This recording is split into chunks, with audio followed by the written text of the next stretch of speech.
नमस्कार friends, my self doctor शिखा। आपका बहुत बहुत स्वागत है आपके अपने चैनल होम्योबोन में।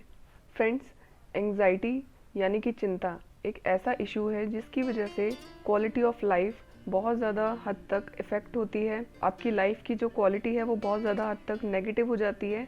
अगर एंग्जाइटी यानी कि चिंता आपके माइंड में, आपकी लाइफ में बहुत ज़्यादा दिनों तक रह जाती है, इसको ट्रीटमेंट नहीं मिलता है, तो फिर ये धीरे धीरे डिप्रेशन का रूप धारण करती है। फिर उसके बाद आपको इंसोम्निया यानी कि अनिद्रा की समस्या आना शुरू हो जाती है और धीरे धीरे इसके और भी ज़्यादा एडवर्स इफेक्ट हमें देखने को मिलते हैं। तो एंग्जाइटी क्या है एग्जैक्टली, इसको हम कैसे पहचानें कि किसी को या हमको एंग्जाइटी है या नहीं, एंग्जाइटी के क्या कारण होते हैं, तो इन सभी बातों के बारे में आज हम इस वीडियो में जानेंगे। एंग्जाइटी को ख़त्म करने के लिए कुछ बहुत ही बेहतरीन होम्योपैथिक मेडिसिन के बारे में भी बात करेंगे। तो अगर आप मेरा वीडियो पहली बार देख रहे हैं तो मेरे चैनल को ज़रूर सब्सक्राइब कर लें, जिससे कि आपको आगे आने वाली वीडियोज़ की नोटिफिकेशन टाइम पर मिलते रहें।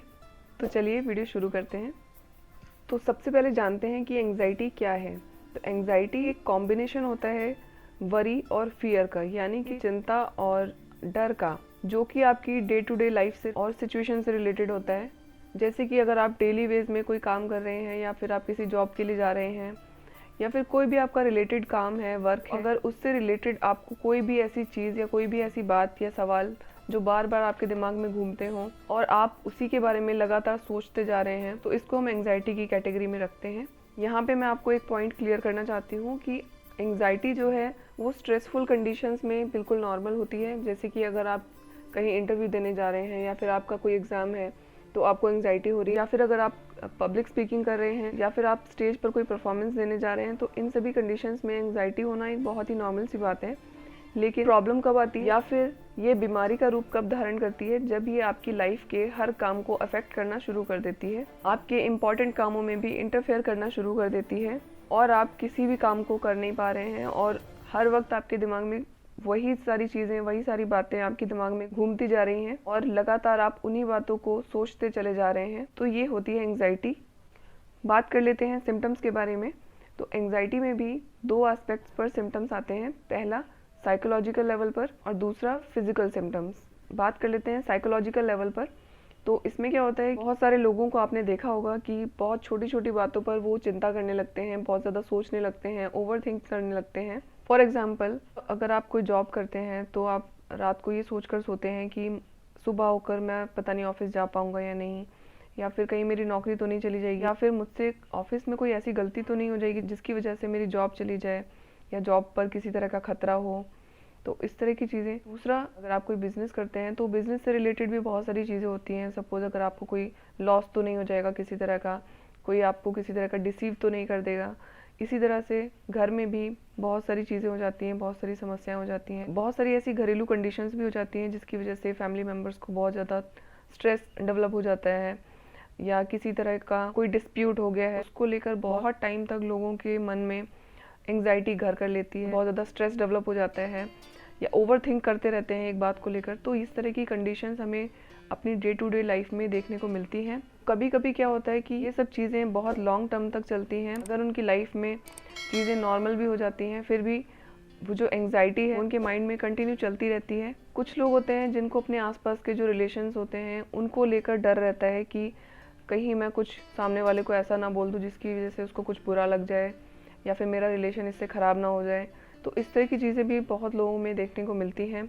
बहुत लोगों में हेल्थ को लेकर भी एंग्जाइटी रहती है। जैसे कि बहुत सारे लोग ये भी सोचते हैं कि कहीं मुझे कोई बड़ी बीमारी ना हो जाए, कहीं कैंसर ना हो जाए या फिर हार्ट अटैक ना हो जाए, या फिर कुछ लोगों के पास्ट में कुछ ऐसी पास्ट इवेंट्स हुए हैं जिनकी वजह से वो उस घटना को भूल नहीं पा रहे हैं और उस घटना की वजह से वो तनाव में चले जाते हैं, लगातार सोचते रहते हैं। कई बार ऐसा भी होता है कि कुछ ऐसे थॉट्स होते हैं जो कि कुछ लोगों के लिए बहुत नॉर्मल होते हैं, लेट गो करने वाले होते हैं, लेकिन वहीं कुछ लोगों के लिए उनको एंग्जाइटी की प्रॉब्लम होती है, तो वो ऐसे थॉट्स को भी बहुत ज़्यादा पकड़ कर रखते हैं और उन थॉट्स के बारे में बहुत ज़्यादा ओवर थिंक करते हैं।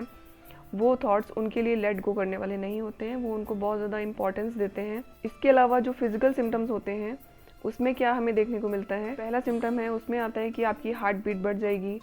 कई बार आप बहुत ज़्यादा रेस्टलेस होकर, बेचैन होकर इधर उधर घूमने लग जाते हैं, स्वेटिंग होने लग जाती है, हाथ पैरों में कंपन शुरू हो जाता है या फिर हाथ पैर सुन्न पड़ने लग जाते हैं। कुछ लोगों के सर में दर्द होना शुरू हो जाता है, वहीं कुछ लोगों को बॉडी में पेन होना शुरू हो जाएगा या फिर मसल पेन होना शुरू हो जाएगा।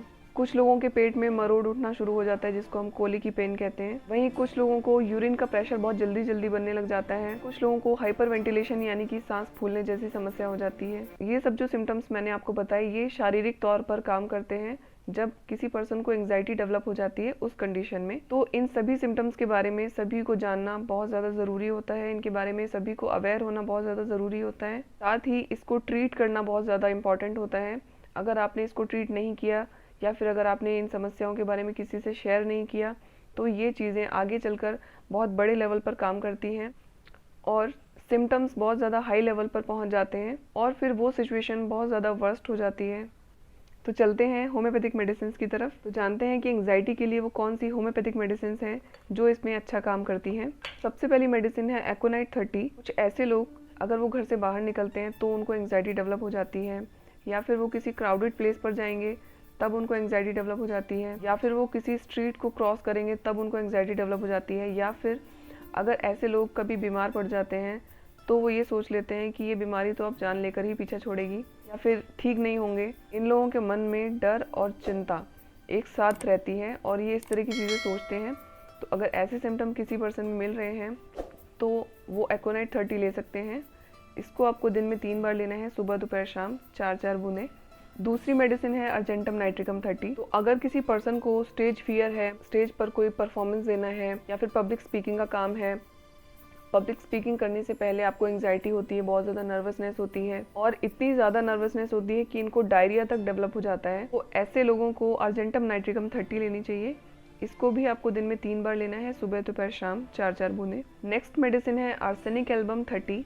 तो आर्सेनिक में भी बहुत ज़्यादा एंग्जाइटी देखने को मिलती है, बहुत ज़्यादा बेचैनी देखने को मिलती है, बहुत ज़्यादा रेस्टलेस होता है ये पेशेंट। स्पेशली इसको एंग्जाइटी जो रहती है वो अपनी हेल्थ को लेकर रहती है, अपने फाइनेंसेस को लेकर रहती है, अपने पैसे को लेकर ज़्यादा रहती है एंग्जाइटी। इस पर्सन को हमेशा पैसे खोने का डर रहता है, तो इस तरह का फियर देखने को मिलता है। तो अगर ऐसा फियर किसी पर्सन में देखने को मिलता है तो वो आर्सेनिक एल्बम 30 ले सकते हैं, दिन में 3 बार, सुबह दोपहर शाम, 4-4 बूंदें। अगली मेडिसिन है जलसीमियम। ऐसी एंग्जाइटी जिसकी वजह से आपकी मसल्स में बहुत ज़्यादा टेंशन हो जाए, बहुत ज़्यादा स्टिफनिंग हो जाए, बहुत ज़्यादा अकड़न जैसी महसूस हो आपको मसल्स में अपनी, और एंग्जाइटी की वजह से आपको बहुत जल्दी जल्दी यूरिन के लिए जाना पड़े, या फिर कोई बुरी न्यूज़ सुनने के बाद, कोई बैड न्यूज़ सुनने के बाद आपको एंग्जाइटी डेवलप हो जाए, तो इस तरह की सिचुएशन में आप जलसीमियम 30 ले सकते हैं।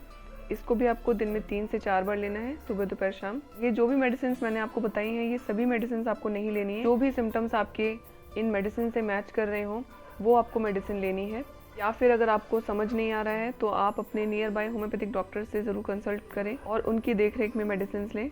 तो आज के लिए इतना ही। ज़रूर बताइए आपको वीडियो कैसा लगा। अगर आपको वीडियो पसंद आया है तो इसे ज़्यादा से ज़्यादा लोगों तक शेयर ज़रूर करें, और अगर आपने चैनल सब्सक्राइब नहीं किया है तो चैनल को ज़रूर सब्सक्राइब करें, साथ में बेल बटन भी प्रेस कर दें। अपना ध्यान रखें, सेहतमंद रहें। तो मिलते हैं नेक्स्ट वीडियो में, तब तक के लिए stay safe and stay healthy. Thank you so much for watching. Bye.